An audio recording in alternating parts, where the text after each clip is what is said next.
movie fans. If you didn't already know, the Ant-Man trailer is finally out and in human size, not teeny tiny. Overall, I thought the trailer was meh, but I know deep down in my heart that I'm still going to be seeing it opening weekend because it's a Marvel movie, and let's face it, even though while I side more on the DC side than the Marvel side, don't hate me for that, this Ant-Man trailer made me realize that yes, I will be seeing it opening weekend just like a lot of other people. So I'm wondering how Marvel got to this point. They seem to be making hit after hit, which made me sit back and realize, has Marvel made any misses? Oh yeah! For every Avengers, you've got the 5 movies I'm going to go into now. The top 5 worst Marvel movies. First off, we have X-Men The Last Stand, or X-Men 3. Oh, where do I even start with this one? The first 2 X-Men were very important to establishing that superhero movies could be good and could be appealing to a mass audience. And then that director left to do the abysmal Superman Returns. Thanks for that, Bryan Singer. But thank you for coming back. I'm sorry if I angered you.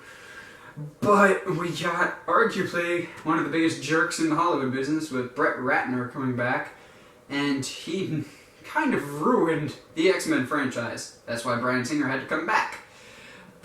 Last Stand ruined a lot of good characters and killed off a lot of good characters. Spoiler alert. I'm not going to tell you who, but yeah, they killed off a lot of characters. They ruined one of the best story arcs of all time with the Phoenix Saga. While I'm not an X-Men fan, it was just a bad movie, and it's even worse if you are an X-Men fan. But thank goodness for Days of Future Past for fixing that, so thank you, Bryan Singer. And Brett Ratner, don't touch the X-Men franchise again. At number 4, we got one that I'm hoping a lot of you haven't seen because it's that bad. Howard the Duck. Now this movie was made by George Lucas. Yeah, that George Lucas. No joke. Now Howard the Duck, yes, he is actually a Marvel superhero. A duck. I'm not making that up. I wish I was. He's teamed up with various superheroes like Spider-Man before, and this movie was downright dumb. It was inappropriate for kids. It was just a lazy movie. Horrible idea. I don't even know who to point the finger at. I like pointing fingers at George Lucas, but I don't know if it's all his fault on this one. Howard the Duck. If you've seen the movie, you know the extent of how bad this is. While he did get some redemption in a form of a recent Marvel movie, I'm not going to spoil that for you, but make sure you watch all the end credits for every Marvel movie. Please, no more Howard the Duck movies, like ever. We've learned our lesson by now. At number 3, we have Ghost Rider Spirit of Vengeance.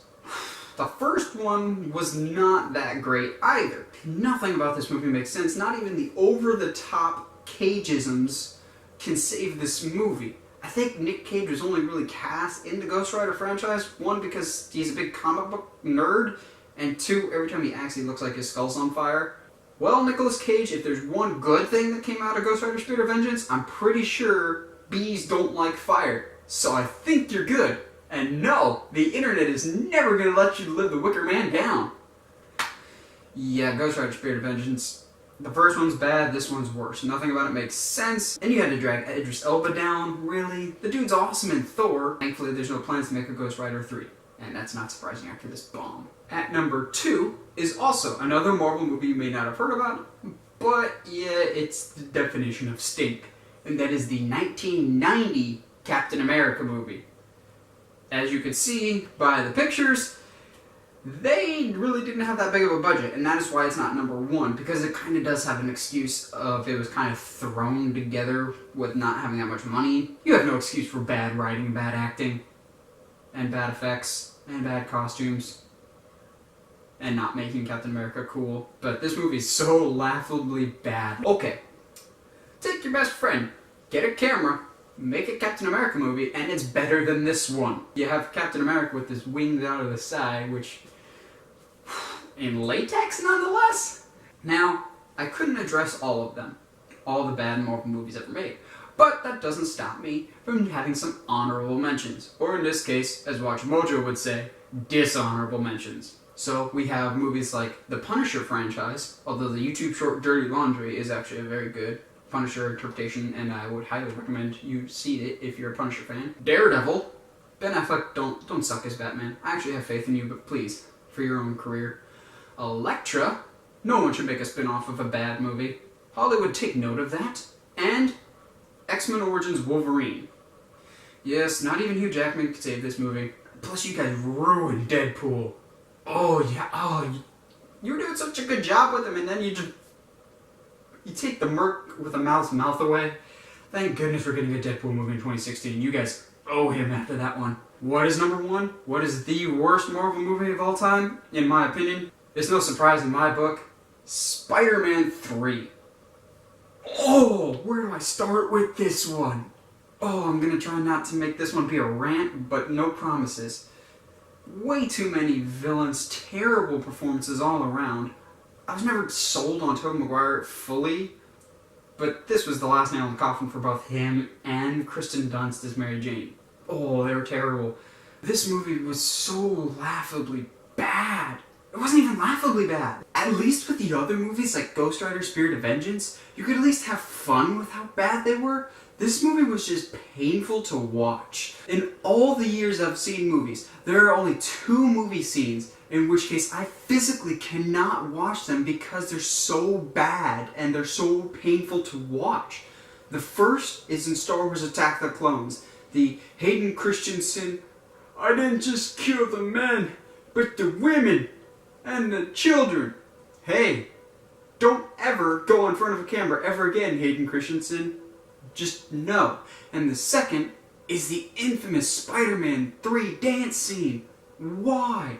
Sam Raimi, you go from Spider-Man 2, which I still think to this day is the best Spider-Man movie ever made, to that. Come on, man. You're the reason we have Andrew Garfield as Spider-Man. Whoa, okay. I actually like Andrew Garfield as Spider-Man, but had this movie not bombed, they would have kept going with the franchise. Spider-Man 4 was actually set to have Vulture and Black Cat as the villains. So, this movie was just terrible all around and ended the first era of Spider-Man.